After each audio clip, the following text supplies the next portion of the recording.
അസ്സലാമലൈക്കും. അച്ചൂസ് ടൈമിൻ്റെ പുതിയൊരു വീഡിയോയിലേക്ക് എല്ലാവർക്കും സ്വാഗതം. ഇന്ന് നമ്മളൊരു ക്ലീനിങ് വീഡിയോ ആണ് കേട്ടോ കാണിക്കുന്നത്. നമ്മുടെ കുക്കിംഗ് റേഞ്ച് ഉണ്ടല്ലോ, എത്ര അഴുക്ക് പിടിച്ചിട്ടുള്ള കുക്കിംഗ് റേഞ്ച് ആണെന്നുണ്ടെങ്കിലും നല്ല പുതിയതുപോലെ വെട്ടിത്തിളങ്ങുന്ന തരത്തിൽ എളുപ്പത്തിൽ എങ്ങനെയാണ് ക്ലീൻ ചെയ്തെടുക്കുന്നത് എന്ന് നമുക്കൊന്ന് കണ്ടു നോക്കിയാലോ. അപ്പോൾ ഇതിന് വേണ്ടിയിട്ട് നമുക്ക് ആദ്യം തന്നെ ഒരു ലിക്വിഡ് ഉണ്ടാക്കിയെടുക്കണം. നമ്മുടെ ആ ഒരു 4 ബർണറും കാര്യങ്ങളും ഉണ്ടല്ലോ, അത് വെള്ളത്തിൽ സോക്ക് ചെയ്ത് വെക്കാൻ വേണ്ടിയിട്ടുള്ള ഒരു ലിക്വിഡ് തയ്യാറാക്കിയെടുക്കണേ. അതിന് വേണ്ടിയിട്ട് കുറച്ച് വലുപ്പമുള്ള ഒരു സ്റ്റീലിൻ്റെ പാത്രം എടുത്തിട്ടുണ്ട്. എന്നിട്ട് ഇതിലേക്ക് ആദ്യം നമ്മൾ ബേക്കിംഗ് സോഡ ചേർത്ത് കൊടുക്കുന്നുണ്ട്. ഈ ഒരു സ്പൂണിൽ 2 സ്പൂൺ ബേക്കിംഗ് സോഡ എടുക്കുന്നുണ്ട്. പിന്നെ നമ്മൾ യൂസ് ചെയ്യുന്ന ഏതാണോ ഡിറ്റർജൻറ്റ് ഉള്ളത് അത് 1 സ്പൂണ് ചേർത്ത് കൊടുക്കുന്നുണ്ട്.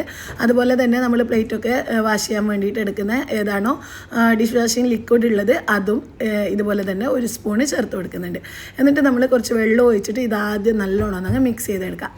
ആദ്യം കുറച്ച് വെള്ളം ഒഴിച്ചിട്ട് നമ്മുടെ ആ ഒരു ബേക്കിംഗ് സോഡയും ഡിറ്റർജൻറ്റും നന്നായിട്ട് തന്നെ മെൽട്ടാക്കി എടുക്കുക. എന്നിട്ട് ആവശ്യത്തിന് വെള്ളം ഒഴിച്ചിട്ട് ഇതൊന്നങ്ങ് ലിക്വിഡ് ലൂസാക്കി എടുക്കുന്നുണ്ട്.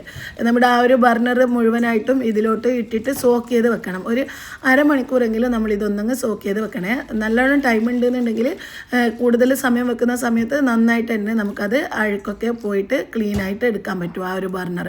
അപ്പോൾ അതിന് വേണ്ടിയിട്ടുള്ള അത്രയും വെള്ളം ഇതിലൊഴിച്ച് കൊടുത്തിട്ട് നന്നായിട്ട് മിക്സ് ചെയ്തിട്ട് അതൊന്നങ്ങ് മാറ്റി വെക്കുന്നുണ്ട്. നമ്മൾ പാചകം ചെയ്ത് കഴിഞ്ഞതിന് ശേഷം ഇപ്പം രാവിലെയും ഉച്ചക്കും രാത്രിയൊക്കെ നമ്മൾ ഫുഡ് ഉണ്ടാക്കി കഴിയുമല്ലോ. അപ്പോൾ രാത്രി നമ്മൾ കിച്ചൺ മുഴുവനായിട്ടും ഉറങ്ങാൻ കിടക്കുന്നതിന് മുന്നേ ക്ലീൻ ചെയ്യുന്ന സമയത്ത് തന്നെ ഡെയിലി നമ്മൾ ഈ ഒരു കുക്കിംഗ് റേഞ്ചും ഗ്യാസ് സ്റ്റൗവും ഒക്കെ നന്നായിട്ട് തന്നെ ക്ലീൻ ചെയ്തിട്ട് കിടക്കുകയാണെന്നുണ്ടെങ്കിൽ നമുക്ക് ഒരുപാട് ഇങ്ങനെ അഴുക്കായിട്ട് ക്ലീനാക്കി എടുക്കുന്ന അത്രയും ബുദ്ധിമുട്ടുണ്ടാവില്ല. അതുമല്ല നല്ല നീറ്റായിട്ട് പുതിയതുപോലെ എന്നും ആ ഒരു കുക്കിംഗ് റേഞ്ച് നമുക്ക് കാണാനും പറ്റും. അല്ലാന്നുണ്ടെങ്കിൽ ഇതുപോലെ കുറേ ദിവസമൊക്കെ വെച്ചിട്ട് ഡേർട്ടി ആയിട്ട് കഴിഞ്ഞാലാണ് നമുക്കിത് വൃത്തിയാക്കി എടുക്കാൻ കുറച്ച് ബുദ്ധിമുട്ടായിട്ട് തോന്നുക കേട്ടോ. അപ്പോൾ എളുപ്പത്തിൽ വൃത്തിയാക്കി എടുക്കണം എന്നുണ്ടെന്നുണ്ടെങ്കിൽ നമ്മൾ ഡെയിലി ഫുഡ് ഉണ്ടാക്കി കഴിഞ്ഞതിന് ശേഷം ജസ്റ്റ് ഒന്ന് സ്ക്രബ്ബർ വെച്ചിട്ടോ ഒരു ക്ലോത്ത് വെച്ചിട്ടോ ഒന്നങ്ങ് തുടച്ചെടുക്കുകയാണെന്നുണ്ടെങ്കിൽ ഒരുപാട് അഴുക്കാവുന്ന ആ ഒരു ബുദ്ധിമുട്ട് ഉണ്ടാവില്ല കേട്ടോ. അപ്പോൾ ഇതാ ഞാനിപ്പം ഈ ഒരു 4 ബർണറും ഈ ഒരു വെള്ളത്തിൽ ചേർത്ത് കൊടുത്തിട്ടുണ്ട്. കുറച്ചുകൂടി വെള്ളം ഒഴിച്ച് കൊടുക്കുന്നുണ്ട്. അത് മുങ്ങിക്കിടക്കാൻ ആവശ്യത്തിനുള്ള വെള്ളം ഒഴിച്ച് കൊടുക്കുന്നുണ്ട്. നമ്മൾ ആ ഒരു ഡിറ്റർജൻറ്റ് ഇട്ട് കൊടുത്തതുകൊണ്ട് തന്നെ അത്യാവശ്യം നല്ലോണം തന്നെ ആ ഒരു പത അതിലുണ്ടാവും. അപ്പോൾ അതിലേക്ക് ആവശ്യമായിട്ട് ഇതാ മുങ്ങിക്കിടക്കാൻ ആവശ്യത്തിനുള്ള വെള്ളം ഒഴിച്ച് കൊടുത്തിട്ട് അതങ്ങോട്ട് മാറ്റി വെക്കുന്നുണ്ട്. ഒരു 1/4 മണിക്കൂറോളം ഞാനിപ്പോൾ അത് മാറ്റി വെക്കുന്നുണ്ട്. അതിലുള്ള അഴുക്കൊക്കെ ഇളകി പോരാൻ വേണ്ടിയിട്ട് ആ ഒരു സമയം കൊണ്ട് നമുക്ക് ഇവിടെ ഒന്നങ്ങ് ക്ലീൻ ചെയ്തെടുക്കാം. ആദ്യം തന്നെ നമ്മുടെ ഫുഡിൻ്റെ അവശിഷ്ടങ്ങളും കാര്യങ്ങളൊക്കെ പറ്റിപ്പിടിച്ചതൊക്കെ ആദ്യം ഒരു ടിഷ്യൂ വെച്ചിട്ട് തുടച്ചെടുത്ത് മാറ്റി കൊടുക്കുന്നുണ്ട്.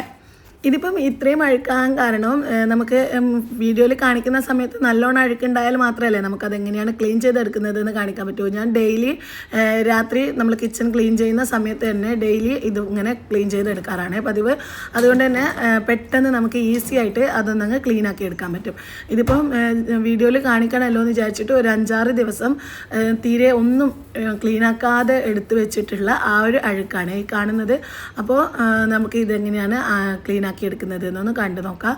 നമ്മൾ ആ ഒരു ഭക്ഷണാവശിഷ്ടങ്ങളൊക്കെ എടുത്ത് മാറ്റിയതിന് ശേഷം ഇതിലോട്ടൊരു ഇത്തിരി വെള്ളം ഒന്നങ്ങ് സ്പ്രേ ചെയ്ത് കൊടുത്തതിന് ശേഷം ഇതിലേക്ക് കുറച്ച് ഡിറ്റർജൻറ്റും പിന്നെ നമ്മുടെ ഡിഷ് വാഷിംഗ് ലിക്വിഡ് ഉണ്ടല്ലോ അതും കുറച്ച് ബേക്കിംഗ് സോഡയും ഇതുപോലെ ഒന്നങ്ങ് എല്ലായിടത്തും ഒന്നങ്ങ് വിതറി കൊടുക്കുന്നുണ്ട്.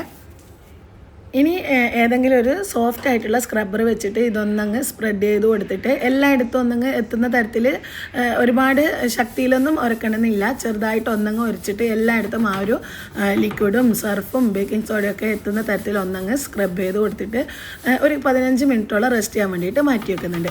നമ്മളിത് ഡെയിലി ക്ലീൻ ചെയ്തെടുക്കുകയാണെന്നുണ്ടെങ്കിൽ ഇതുപോലെ നല്ല സോഫ്റ്റ് ആയിട്ടുള്ള സ്പോഞ്ച് വെച്ചിട്ട് നമുക്ക് ഈസി ആയിട്ട് ക്ലീൻ ചെയ്തെടുക്കാൻ പറ്റുമേ. ഇതിങ്ങനെ കുറേ ദിവസമൊക്കെ ക്ലീൻ ചെയ്യാതെ ഏതെങ്കിലും ഒരു ദിവസം ഇപ്പോൾ ഒരാഴ്ച കൂടുമ്പോഴൊക്കെ ക്ലീൻ ചെയ്തെടുക്കുന്ന സമയത്തായിരിക്കും നമുക്ക് ആ ഒരു സ്റ്റീലിൻ്റെ സ്ക്രബ്ബർ വെച്ചിട്ടൊക്കെ ക്ലീൻ ചെയ്തെടുക്കേണ്ടി വരിക. ആ ഒരു സ്റ്റീലിൻ്റെ സ്ക്രബ്ബറൊക്കെ യൂസ് ചെയ്യുകയാണെന്നുണ്ടെങ്കിൽ നമുക്കിത് ഈ ഒരു കുക്കിംഗ് റേഞ്ചും ഗ്യാസ് സ്റ്റൗവും ഒക്കെ പെട്ടെന്ന് തന്നെ കലവിയാനൊക്കെയുള്ള ചാൻസ് ഉണ്ട് കേട്ടോ.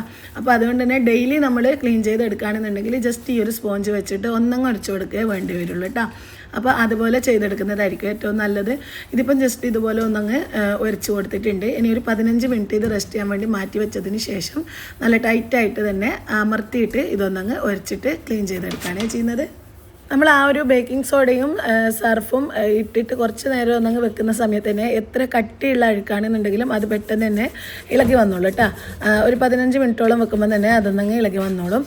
ഇനിയിപ്പോൾ നമ്മൾ ആ ഒരു സ്ക്രബ്ബർ കൊണ്ട് ക്ലീൻ ആവാത്ത ഭാഗങ്ങളുണ്ടാവില്ലേ, ചെറിയ ഹോള് പോലെയും ഇപ്പം തന്നെ ആ ഒരു ബർണറിൻ്റെ ഉള്ളിൽ കാണുന്ന ആ ഒരു ഹോളും സൈഡിലൊക്കെ നമുക്ക് ഇതുപോലെ യൂസ് ചെയ്യാത്ത ഏതെങ്കിലും ഒരു ബ്രഷ് ഉണ്ടെന്നുണ്ടെങ്കിൽ അത് വെച്ചിട്ട് ജസ്റ്റ് ഒന്ന് ഡിറ്റർജൻറ്റിൽ ഡിപ്പ് ചെയ്തിട്ട് ഇതുപോലെ ഒന്നങ്ങ് ഉരച്ച് കൊടുക്കുകയാണെന്നുണ്ടെങ്കിൽ നമുക്ക് ആ ഒരു കൈ കൊണ്ട് എത്താത്ത ഭാഗത്തൊക്കെ ഈസി ആയിട്ട് തന്നെ ക്ലീൻ ആക്കി എടുക്കാൻ പറ്റുക. അപ്പോൾ ഇതാ അതിൻ്റെ ഉൾഭാഗവും കാര്യങ്ങളും ഒക്കെ ഇതുപോലെ ബ്രഷ് വെച്ചിട്ട് നന്നായിട്ട് തന്നെ ഉരച്ച് കൊടുക്കുന്നുണ്ട്.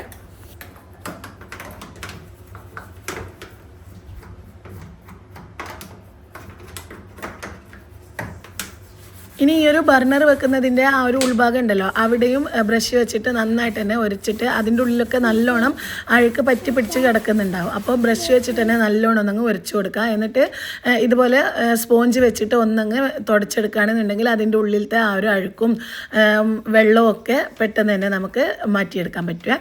ഇനിയിപ്പോൾ ഒന്നുകൂടി എല്ലായിടത്തും നല്ലോണം ഒന്നങ്ങ് സ്ക്രബ് ചെയ്ത് കൊടുത്തതിന് ശേഷം നല്ലോണം നനച്ചെടുത്തിട്ടുള്ള ഏതെങ്കിലും ഒരു കോട്ടൻ്റെ ക്ലോത്ത് വെച്ചിട്ട് തുടച്ചെടുത്താൽ മതിയേ നമ്മൾ ഈ ഒരു കുക്കിംഗ് റേഞ്ച്. പിന്നെ കുറേ കാലമൊക്കെ ആയിട്ട് ക്ലീൻ ചെയ്തെടുക്കാതെ വെച്ചിട്ടൊക്കെയുള്ള കുക്കിംഗ് റേഞ്ചൊക്കെ ആണെന്നുണ്ടെങ്കിൽ അത്യാവശ്യം നല്ലോണം അഴുക്കൊക്കെ ഉണ്ടെന്നുണ്ടെങ്കിൽ നമുക്ക് ഈ ഒരു സ്പോഞ്ച് വെച്ചിട്ട് ക്ലീൻ ചെയ്തെടുക്കാൻ ബുദ്ധിമുട്ടായിരിക്കും. അങ്ങനെയാണെന്നുണ്ടെങ്കിൽ ആ ഒരു ഭാഗം മാത്രം എവിടെയാണോ കൂടുതൽ അഴുക്കുള്ളത് ആ ഒരു ഭാഗം മാത്രം നമ്മൾ ആ ഒരു സ്റ്റീലിൻ്റെ സ്ക്രബ്ബർ വെച്ചിട്ട് ഒന്നങ്ങ് സ്ക്രബ് ചെയ്ത് കൊടുത്താൽ മതി കേട്ടോ.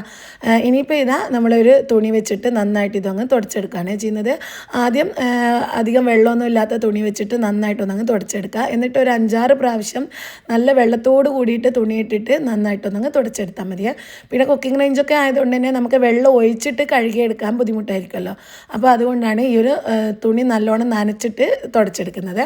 പിന്നെ നമ്മൾ ക്ലീൻ ചെയ്യുന്ന സമയത്ത് ആ ഒരു ഡിറ്റർജൻറ്റ് ചേർത്ത് കൊടുത്തതുകൊണ്ട് തന്നെ കുറച്ച് കൂടുതൽ സമയം നമുക്കിത് ക്ലീനാക്കി എടുക്കാൻ വേണ്ടി വരും കേട്ടോ. തുടച്ചെടുക്കാൻ അതിൻ്റെ ആ ഒരു ഊരൽ മാറി കിട്ടണമെന്നുണ്ടെങ്കിൽ ഒരു 6-7 പ്രാവശ്യം തന്നെ നല്ലോണം തുണിയിൽ വെള്ളമാക്കിയിട്ട് തുടച്ച് കൊടുത്താൽ മതിയെ.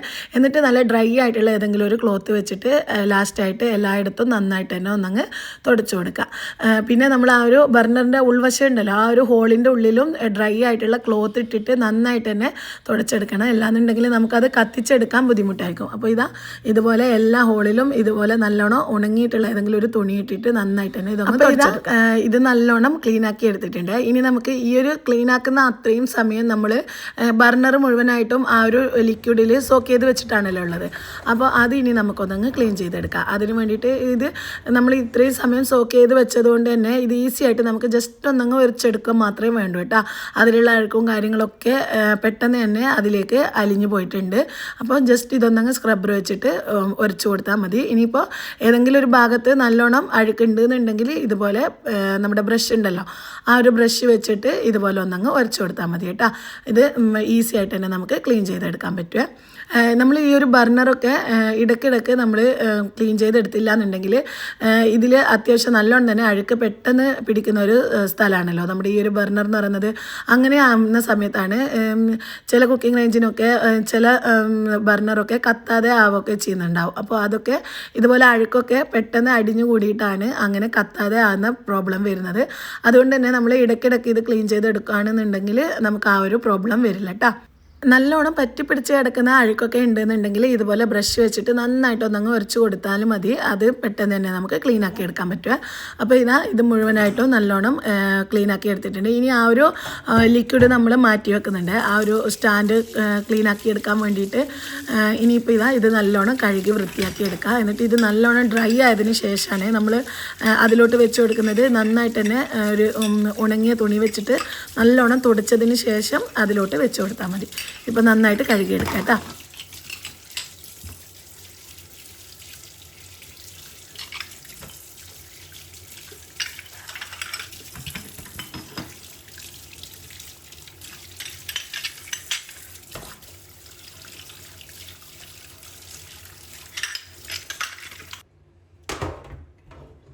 ഇനി ബാക്കി വന്നിട്ടുള്ള ആ ഒരു ലിക്വിഡ് വെച്ചിട്ട് നമുക്ക് ഈ ഒരു സ്റ്റാൻഡ് കൂടി ഒന്നങ്ങ് ക്ലീൻ ആക്കി എടുക്കാം. ഞാനിപ്പോൾ ആദ്യം സ്പോഞ്ച് ഇട്ടിട്ട് നന്നായിട്ട് ഒന്നങ്ങ് ഉരച്ചെടുത്തിട്ടുണ്ടായിരുന്നു. അതിൻ്റെ ചില സൈഡിലൊക്കെ നന്നായിട്ട് അഴുക പറ്റി പിടിച്ച് കിടക്കുന്നുണ്ടായിരുന്നു. അപ്പോൾ അത് ഈ ഒരു സ്പോഞ്ച് കൊണ്ട് ക്ലീൻ ആക്കി എടുക്കാൻ ബുദ്ധിമുട്ടായതുകൊണ്ട് തന്നെ സ്ക്രബ്ബർ വെച്ചിട്ട് നന്നായിട്ടൊന്നങ്ങ് ഉരച്ചെടുക്കുന്നുണ്ട്.